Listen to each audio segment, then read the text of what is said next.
Okay, we got some broken siding right here on the south side of the kickout, the dining kickout.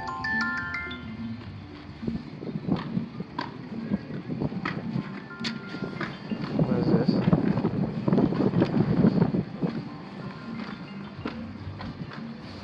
Good home inspection.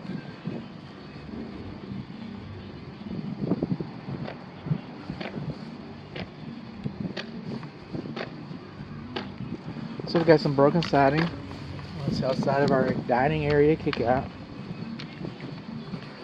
You're going to see some of this in another video.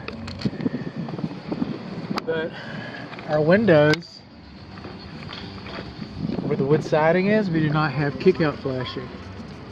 We do not have kickout flashing installed here. Then we got some gaps over these windows.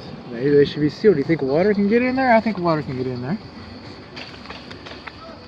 And then this siding, okay, it's supposed to be lapped a minimum, this flashing a minimum of 2 inches.